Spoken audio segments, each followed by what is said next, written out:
किसी ने क्या खूब कहा है, जीवन के रण में खुद ही श्री कृष्ण, खुद ही अर्जुन बनना पड़ता है। रोज अपना सारथी बनकर जिंदगी की महाभारत से लड़ना पड़ता है। राधे कृष्ण दोस्तों, मैं पूनम आज फिर आ गई हूँ आपकी ज़िंदगी में उम्मीदों के रंग भरने, आपको मोटिवेट करने एक छोटी सी कहानी लेकर। दोस्तों, ये कहानी आपको खुश रहने की तरकीब सिखाएगी कि हर हाल में आपको खुश कैसे रहना है। एक बिजनेसमैन था, वो बहुत टेंशन में रहता था कि मेरा बिज़नेस कैसे चलेगा, क्या होगा। उसका बेटा था, उसका बेटा कहता था कि पिताजी मुझे बिज़नेस करने का मौका दो क्योंकि मुझे थोड़ा बहुत बिज़नेस करना आ गया है। पर वो टेंशन में रहता था, बोलता था नहीं हो पाएगा, तो उसको मौका ही नहीं देता था।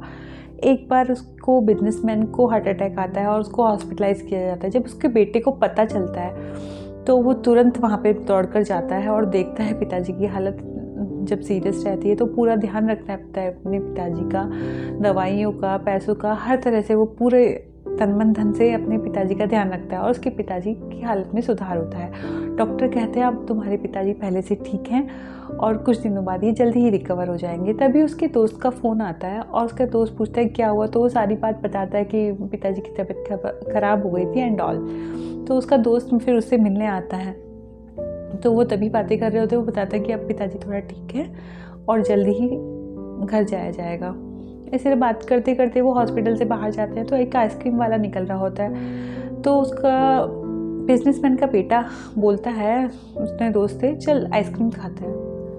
उसका दोस्त चौंक उठता है कि भाई आइसक्रीम, इसके पिताजी हॉस्पिटल में एडमिट हैं और इसके बिजनेस का कुछ अता पता नहीं है, इतनी टेंशन चल रही है और इसको आइसक्रीम खाने के लगी, क्या पागल हो गया क्या?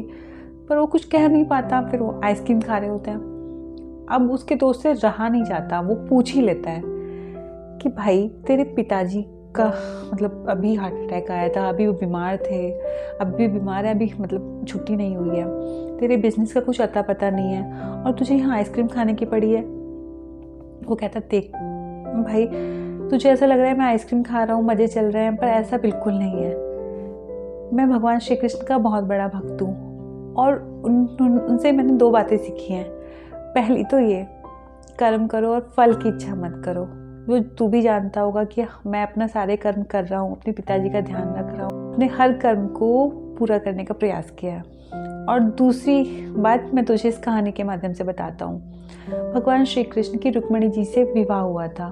वो विवाह के उपरांत उनका बेटा प्रद्युम्न हुआ था, जिसका 10 दिन बाद ही अपहरण हो गया था। माँ रुक्मिणी जी परेशान रहने लगी थी कि क्या अपहरण हो गया, कहाँ है, कैसे है। उनके वो बहुत चिंतित और परेशान रहती थी। भगवान श्री कृष्ण ने पूरा प्रयास किया उसको ढूंढने का, लेकिन मिला नहीं। भगवान श्री कृष्ण रुक्मिणी जी को समझाते थे कि बेटा जहाँ भी है ठीक है, तुम परेशान मत हो, स्वस्थ रहा करो, मस्त रहा करो। पर वो समझ ही नहीं आती थी। साल बीतते गए, 1 साल, 2 साल और पूरे 18 साल बीत गए। उन्होंने 18 साल अपनी परेशानी में बताए। 18 साल बाद प्रद्युम्न की वापसी हुई तो माँ रुक्मिणी जी बड़ी प्रसन्न हुई कि भाई बेटा आ गया। लेकिन समस्या ये थी कि प्रद्युम्न शादी करके लौटा था, वो भी अपने से 20 साल उम्र बड़ी लड़की से। तो पहले तो माँ रुक्मिणी जी प्रसन्न हुई कि बेटा वापस आ गया, लेकिन बाद में उनको टेंशन हुई कि 20 साल बड़ी लड़की से शादी करके आ गया। सो वो बहुत परेशान थी। तभी वो भगवान श्री कृष्ण के पास जाती हैं और कहती हैं कि देखो ये 20 साल बड़ी लड़की से शादी करके आ गया। भगवान श्री कृष्ण ने जवाब दिया कि जो हो गया है उसे स्वीकार करो और चिंता मत करो।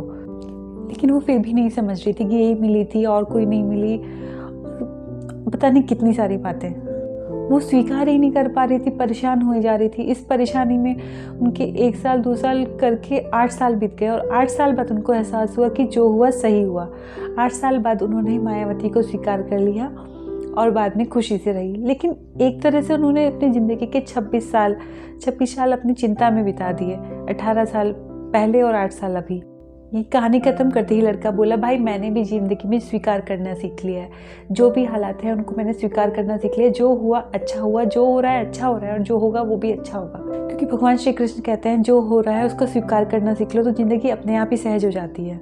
आपने सुना ही होगा, life goes on so keep going. क्योंकि ज़िंदगी नहीं रुकने वाली है, ज़िंदगी तो चलती चली जाएगी। चाहे आप उदास रहेंगे, खुश रहेंगे, ज़िंदगी तो चलेगी। तो क्यों ना खुश रहा जाए। तो हर हाल में खुश रहिए। ज़िंदगी तो चलती चली जा रही, तो आप भी चलते चलिए उसके साथ। तो जो होगा अच्छा होगा, अच्छे के लिए होगा। राधे कृष्ण।